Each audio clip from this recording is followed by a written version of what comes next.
The governor of the depot, a functionary who had gained the reputation of an oracle by 20 years' experience in prisons and with prisoners, a man whom it was most difficult to deceive, had advised the magistrate to surround himself with every precaution before examining the prisoner, May. And yet this man, characterized as a most dangerous criminal, and the very announcement of whose coming had made the clerk turn pale, had proved to be a practical, harmless, and jovial philosopher, vain of his eloquence, a bohemian whose existence depended upon his ability to turn a compliment, in short, a somewhat erratic genius. This was certainly strange, but the seeming contradiction did not cause Emma Segmuller to abandon the theory propounded by Lecoq. On the contrary, he was more than ever convinced of its truth. If he remained silent, with his elbows leaning on the desk, and his hands clasped over his eyes, it was only that he might gain time for reflection. The prisoner's attitude and manner were remarkable. When his English harangue was finished, he remained standing in the center of the room, a half-pleased, half-anxious expression on his face. Still, he was as much at ease as if he had been on the platform outside some stroller's booth, where, if one could believe his story, he had passed the greater part of his life. It was in vain that the magistrate sought for some indication of weakness on his features, which in their mobility were more enigmatical than the lineaments of the Sphinx. Thus far, Emma Segmuller had been worsted in the encounter. It is true, however, that he had not as yet ventured on any direct attack, nor had he made use of any of the weapons which Lecoq had forged for his use. Still he was none the less annoyed at his defeat, as it was easy to see by the sharp manner in which he raised his head after a few moments' silence. "I see that you speak 3 European languages correctly," said he. "It is a rare talent." The prisoner bowed, and smiled complacently. "Still that does not establish your identity," continued the magistrate. "Have you any acquaintances in Paris? Can you indicate any respectable person who will vouch for the truth of this story?" "Ah! Sir, it is 17 years since I left France." "That is unfortunate, but the prosecution cannot content itself with such an explanation. What about your last employer, M. Simpson? Who is he?" "M. Simpson is a rich man," replied the prisoner, rather coldly, "worth more than 200,000 francs, and honest besides. In Germany he traveled with a show of marionettes, and in England with a collection of phenomena to suit the tastes of that country." "Very well. Then this millionaire could testify in your favor. It would be easy to find him, I suppose?" "Certainly," responded May, emphatically. "M. Simpson would willingly do me this favor. It would not be difficult for me to find him, only it would require considerable time." "Why?" "Because at the present moment he must be on his way to America. It was on account of this journey that I left his company. I detest the ocean."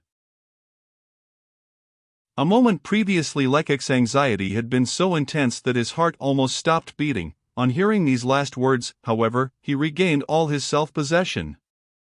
As for the magistrate, he merely greeted the murderer's reply with a brief but significant ejaculation. "When I say that he is on his way," resumed the prisoner, "I may be mistaken. He may not have started yet, though he had certainly made all his arrangements before we separated." "What ship was he to sail by?" "He did not tell me." "Where was he when you left him?" "At Leipzig." "When was this?" "Last Wednesday." M. Segmuller shrugged his shoulders disdainfully. "So you say you were in Leipzig on Wednesday? How long have you been in Paris?" "Since Sunday afternoon, at 4 o'clock. "It will be necessary to prove that." Judging by the murderer's contracted brow, it might be conjectured that he was making a strenuous effort to remember something. He cast questioning glances first toward the ceiling and then toward the floor, scratching his head and tapping his foot in evident perplexity. "How can I prove it, how?" he murmured. The magistrate did not appear disposed to wait. "Let me assist you," said he. "The people at the inn where you boarded while in Leipzig must remember you." "We did not stop at an inn." "Where did you eat and sleep, then?" "In M. Simpson's large traveling carriage. It had been sold, but he was not to give it up until he reached the port he was to sail from." "What port was that?" "I don't know." At this reply Lecoq, who had less experience than the magistrate in the art of concealing one's impressions, could not help rubbing his hands with satisfaction. The prisoner was plainly convicted of falsehood, indeed driven into a corner.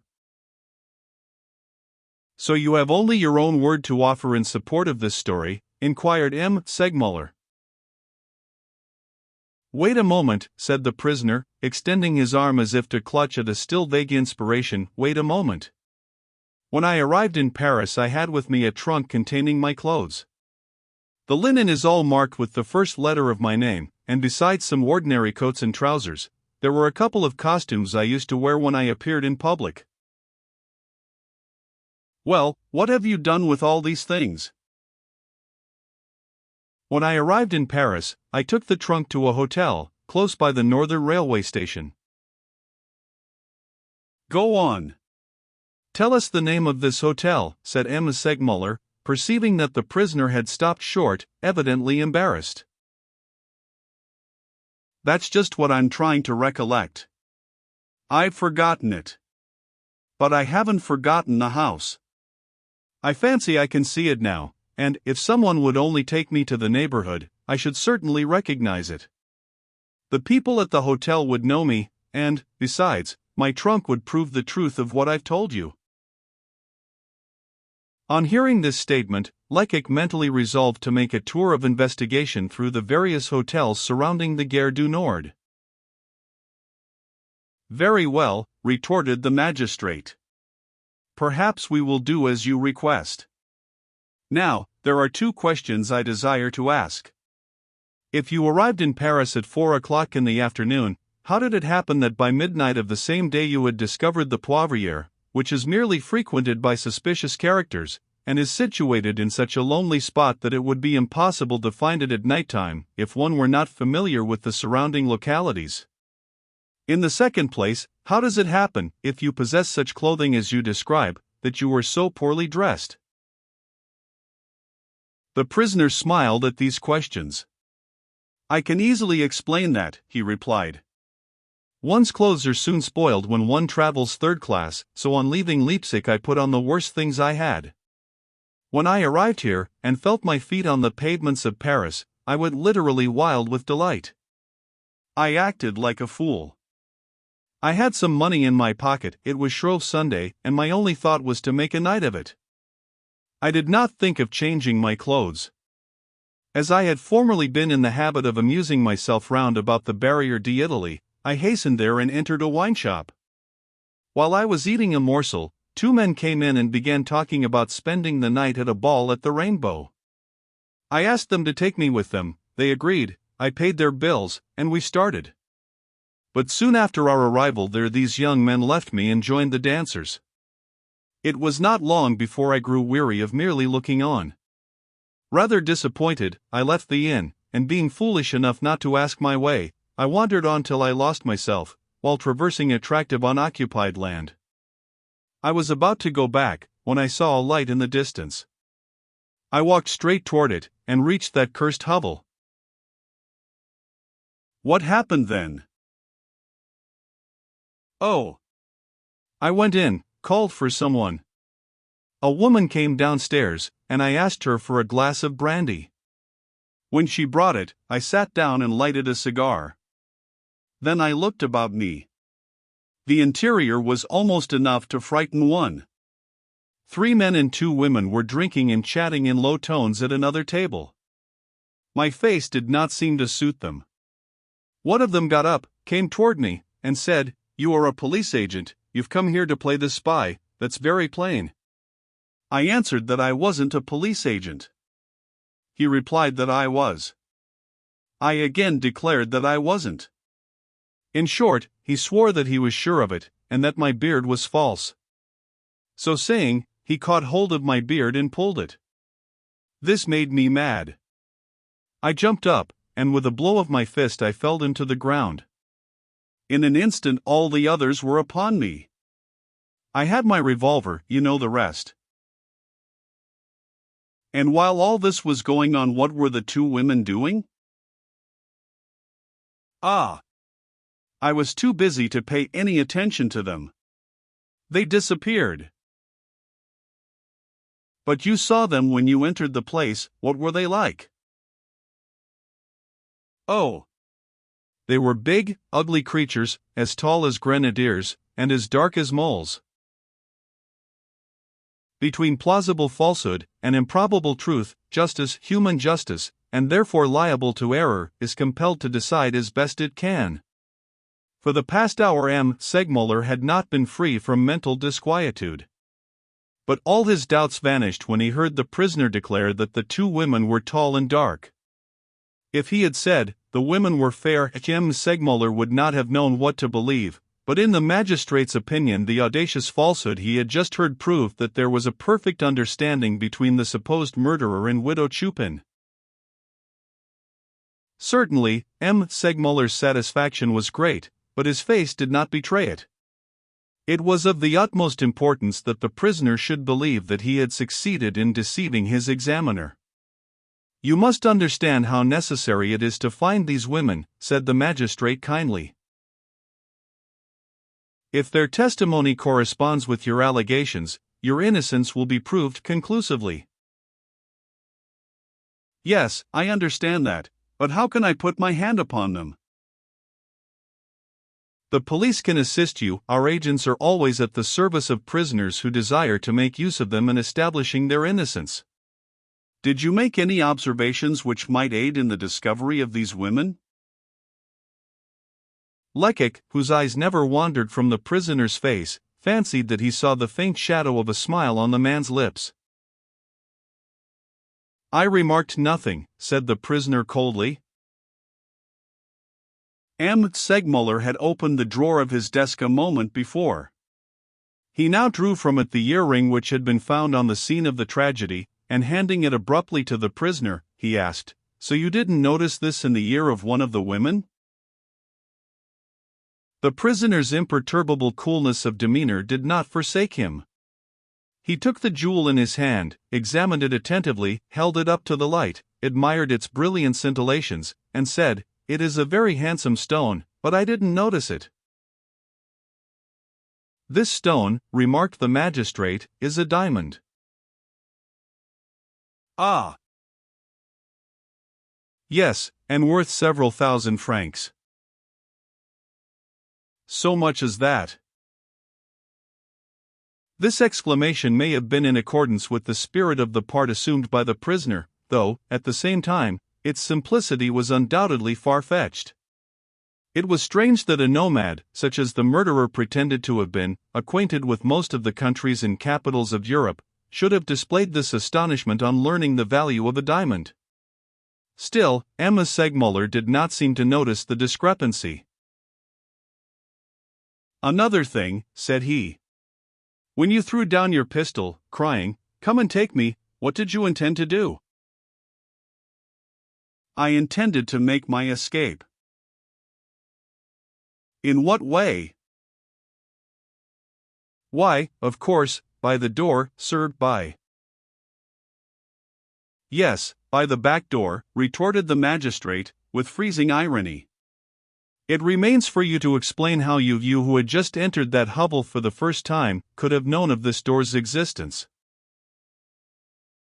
For once, in the course of the examination, the prisoner seemed troubled. For an instant all his assurance forsook him. He evidently perceived the danger of his position, and after a considerable effort he contrived to burst out in a laugh. His laugh was a poor one, however, it rang false, and failed to conceal a sensation of deep anxiety. Growing gradually bolder, he at length exclaimed, "That's nonsense, I had just seen these two women go out by that very door." "Excuse me, you declared a minute ago that you did not see these women leave, that you were too busy to watch their movements." "Did I say that?" "Word for word, the passage shall be shown you. Go find it." The clerk at once read the passage referred to, whereupon the prisoner undertook to show that the remark had been misunderstood. He had not said, at least, he did not intend to say, that they had quite misinterpreted his words. With such remarks did he try to palliate the effect of his apparent blunders. In the meanwhile, Lecoq was jubilant. "Ah, my fine fellow," thought he, "you are contradicting yourself, you are in deep water already, you are lost. There's no hope for you." The prisoner's situation was indeed not unlike that of a bather, who, unable to swim, imprudently advances into the sea until the water rises above his chin. He may for a while have preserved his equilibrium, despite the buffeting of the waves, but now he totters, loses his footing another second, and he will sink. Enough," said the magistrate, cutting the prisoner's embarrassed explanation short. "Now, if you started out merely with the intention of amusing yourself, how did it happen that you took your revolver with you?" "I had it with me while I was traveling, and did not think of leaving it at the hotel any more than I thought of changing my clothes." "Where did you purchase it?" "It was given me by M. Simpson as a souvenir." "Confess that this M. Simpson is a very convenient personage," said the magistrate coldly. "Still, go on with your story." "Only 2 chambers of this murderous weapon were discharged, but 3 men were killed." "You have not told me the end of the affair." "What's the use?" exclaimed the prisoner, in saddened tones. "2 of my assailants had fallen, the struggle became an equal one. I seized the remaining man, the soldier, round the body, and threw him down. He fell against a corner of the table, and did not rise again." M. Segmuller had unfolded upon his desk the plan of the Poivriere drawn by Lecoq. "Come here," he said, addressing the prisoner, "and show me on this paper the precise spot you and your adversaries occupied." May obeyed, and with an assurance of manner a little surprising in a man in his position, he proceeded to explain the drama. "I entered," said he, "by this door, marked C. I seated myself at the table, H, to the left of the entrance. My assailants occupied the table between the fireplace, F, and the window, B." "I must admit," said the magistrate, "that your assertions fully agree with the statements of the physicians, who say that one of the shots must have been fired about a yard off, and the other about 2 yards off." This was a victory for the prisoner, but he only shrugged his shoulders and murmured, "That proves that the physicians knew their business." Lecoq was delighted. This part of the prisoner's narrative not merely agreed with the doctor's statements, but also confirmed his own researches. The young detective felt that, had he been the examiner, he would have conducted the investigation in precisely the same way. Accordingly, he thanked heaven that M. Segmuller had supplied the place of M. d'Escorval. "This admitted," resumed the magistrate, "it remains for you to explain a sentence you uttered when the agent you see here arrested you." "What sentence?" "You exclaimed, 'Ah, it's the Prussians who are coming, I'm lost.' What did you mean by that?" A fleeting crimson tinge suffused the prisoner's cheek.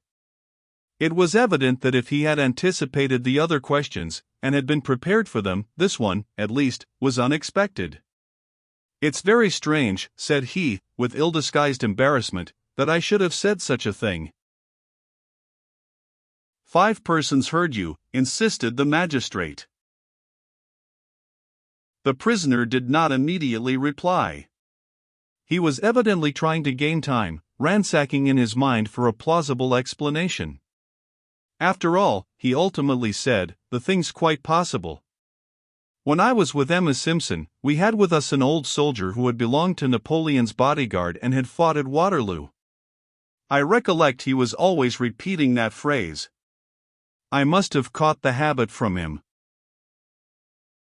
This explanation, though rather slow in coming, was none the less ingenious. At least, M. Segmuller appeared to be perfectly satisfied. That's very plausible, said he, but there is one circumstance that passes my comprehension. Were you freed from your assailants before the police entered the place? Answer me, yes or no. Yes. Then why, instead of making your escape by the back door, the existence of which you had divined, did you remain on the threshold of the door leading into the back room, with a table before you to serve as a barricade, and your revolver leveled at the police, as if to keep them at bay? The prisoner hung his head, and the magistrate had to wait for his answer. I was a fool, he stammered at last. I didn't know whether these men were police agents or friends of the fellows I had killed. In either case, your own interest should have induced you to fly. The prisoner remained silent. Ah, well, resumed M. Segmuller, let me tell you my opinion. I believe you designedly and voluntarily exposed yourself to the danger of being arrested in order to protect the retreat of the two women who had just left. Why should I have risked my own safety for two hussies I did not even know? Excuse me. The prosecution is strongly inclined to believe that you know these two women very well. I should like to see anyone prove that. So saying, the prisoner smiled sneeringly, but at once changed countenance when the magistrate retorted in a tone of assurance, I will prove it.